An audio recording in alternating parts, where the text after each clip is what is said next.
Les stats de mes 2 dernières vidéos sont vraiment incroyables. Merci beaucoup. En revanche, si vous pouvez juste changer ceci, ce serait vraiment ouf. Alors avant de commencer la vidéo, n'hésite pas à t'abonner à la chaîne, ça me ferait vraiment plaisir. Alors let's go, on fonce vers les 4000 abonnés. Je compte sur toi. Alors avant de commencer à te raconter l'histoire de Laura, je te propose de t'installer confortablement, de mettre tes écouteurs et surtout de bien rester jusqu'à la fin de cette vidéo, car crois-moi, tu ne seras pas déçu. C'est parti.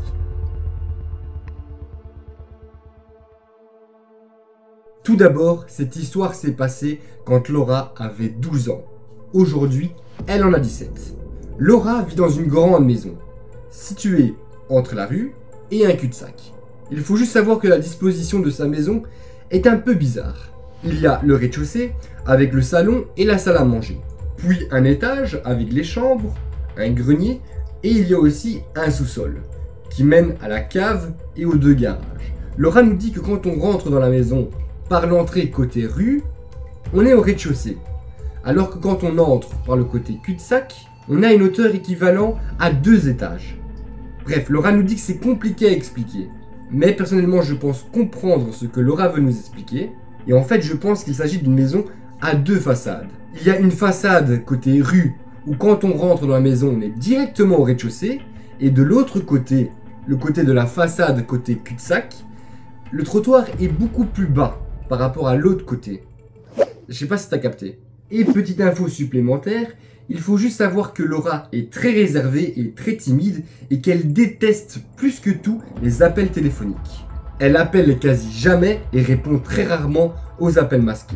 Elle nous dit qu'elle a vécu un gros traumatisme par rapport aux appels téléphoniques et que cette histoire, l'histoire que je vais vous raconter, a énormément participé à cette phobie.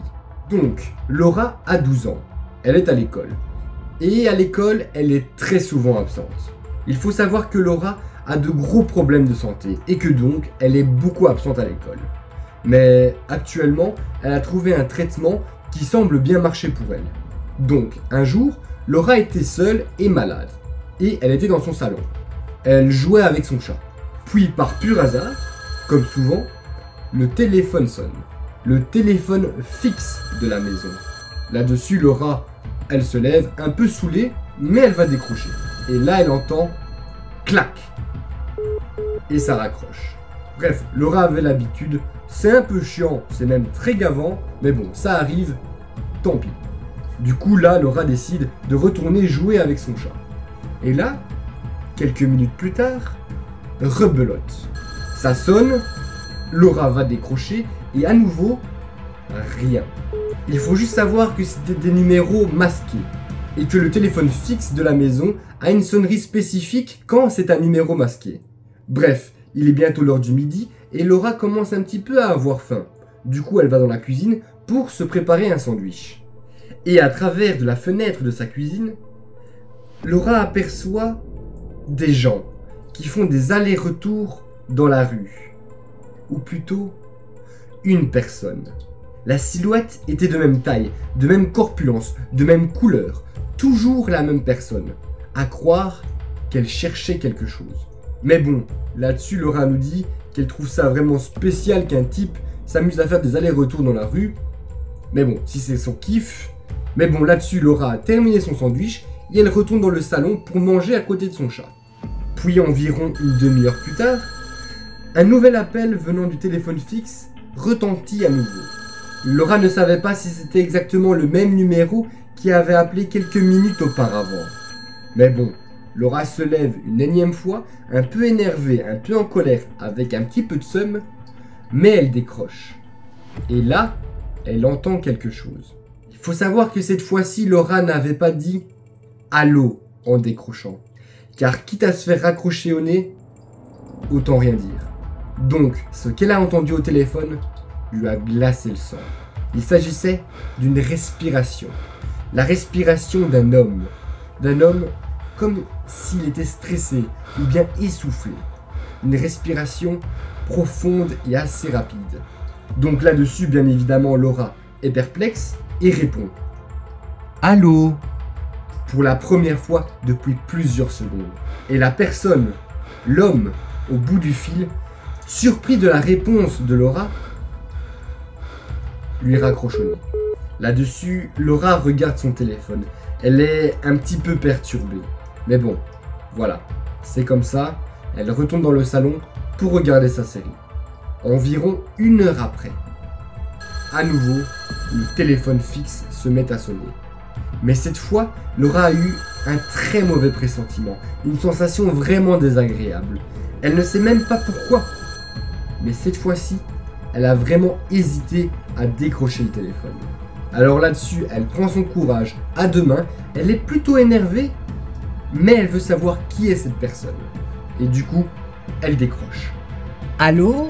Oui, bonjour. Auriez-vous une minute pour répondre à un sondage? Oui, pourquoi pas? Si ce n'est pas quelque chose autour des impôts, des assurances, bref, ce genre de choses. Oh, non. Ne t'en fais pas, ma petite. Tu es capable de me répondre. À ce moment-là, Laura ne comprend pas ce qui lui arrive. Cet homme, qui semble, à la voix, plutôt âgé, commence à la tutoyer et à lui donner des petits surnoms, comme ma petite, alors que Laura nous mentionne qu'elle ne le connaît ni d'Adam ni d'Ève.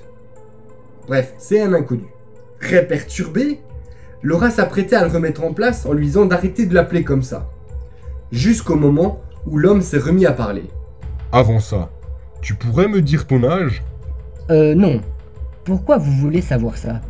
Eh bien, j'ai du mal à discerner ton âge d'aussi loin, à travers la fenêtre. Alors, tu as quel âge? Elle a laissé tomber le téléphone au sol. Quand l'homme lui a dit ça, Laura s'est aperçue qu'elle était dans un parfait alignement avec la fenêtre et le cul-de-sac. Et donc, elle a hésité à se retourner et faire face à ce cul-de-sac. Que faire dans cette situation? Elle se retourne, elle va se cacher dans sa chambre, elle se barre de chez elle directement, elle appelle ses parents. Bref, elle a eu plein d'interrogations. Mais avant même de faire un de ses choix, son corps a agi tout seul. Et elle s'est retournée. Elle a fait face à la fenêtre et face au cul-de-sac. Et là, au bout du cul-de-sac, tout au bout du cul-de-sac, dans la pénombre du cul-de-sac, c'est là qu'elle l'a vu. Un homme grand, malpropre, plutôt âgé, mais surtout terrifiant. Et il la fixait avec un large sourire. C'était sûr à 100%, Laura ne le connaissait pas. Et donc là-dessus, et d'ailleurs Laura en a un peu honte, avec tout le stress, la pression et toute la situation que Laura nous décrit, elle a perdu connaissance pendant quelques secondes et elle est tombée sur ses genoux. Petite chute qui est quand même dangereuse pour Laura, car elle a des problèmes de santé, elle est très fragile et elle a du coup des problèmes de genoux. Là-dessus, Laura a doucement repris connaissance et elle s'est adossée au muret, juste en dessous de la fenêtre. Et elle a attendu. Elle nous dit qu'elle avait entendu un rire diabolique passer au téléphone. Là-dessus, Laura, elle est complètement furieuse et il lui hurle au téléphone qu'il était complètement fou et qu'il devait aller se faire foutre. Qu'il ne devait plus jamais l'appeler et qu'il devait immédiatement aller se faire soigner. Laura nous dit qu'elle a raccroché le téléphone tellement fort qu'elle pensait même l'avoir cassé. Et puis, elle est restée là, dans le salon, au sol, à attendre. Puis, quelques minutes plus tard, elle entend toquer à sa porte. Quelqu'un toquait à la porte d'entrée.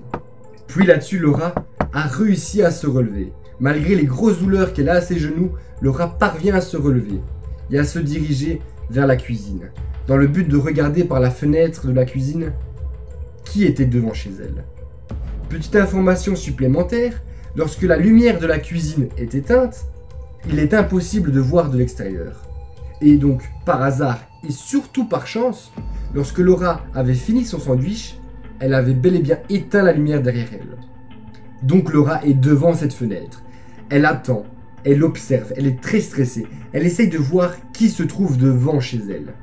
Petite information supplémentaire, même le chat avait compris que quelque chose clochait, car il s'était caché en dessous de la table. Et à ce moment-là, Laura a revu la silhouette qui était passée plusieurs fois devant chez elle. Et bien évidemment, elle s'est rendue compte que c'était la personne qui l'avait appelée. Sauf qu'au lieu de refaire ses allers-retours dans la rue, l'homme était fixe devant la fenêtre. Il ne bougeait pas. Avant de coller son visage immonde contre la fenêtre, en souriant. Après ça, les souvenirs de Laura sont vraiment très flous.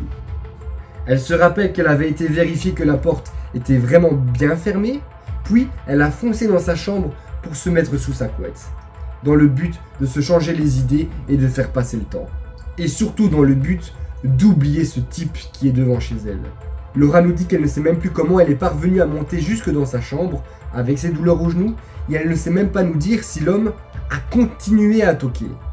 Mais après que ses parents soient rentrés, Laura n'a plus jamais revu ce type. L'homme avait tout simplement disparu. Il faut juste savoir que Laura n'avait plus jamais reçu d'appel téléphonique venant de cet homme. Et que maintenant Laura fait tout ce qui est possible et inimaginable pour ne plus répondre au numéro masqué. Laura nous dit qu'elle n'a jamais raconté cette histoire à qui que ce soit. Tout simplement car cette histoire l'a vraiment traumatisée. Et que depuis ce jour, elle n'a plus jamais répondu à un numéro masqué. Et voilà les amis, c'est déjà la fin de cette vidéo. J'espère sincèrement que ce serait d'horreur t'aura plu. Si c'est le cas, n'hésite pas à lâcher ton petit pouce bleu en bas de la vidéo. Tu peux également me dire ce que tu en as pensé dans l'espace des commentaires. Je lis absolument tous les messages et ça me fait extrêmement plaisir. N'hésite pas aussi à partager cette vidéo dans le but de prévenir ton entourage de toutes sortes d'agressions. Et pour terminer, n'hésite pas à t'abonner juste ici sans oublier la cloche de notification qui se trouve juste derrière, c'est super important. Et sur ce les amis, on se dit à très bientôt pour une nouvelle vidéo. Ciao ciao.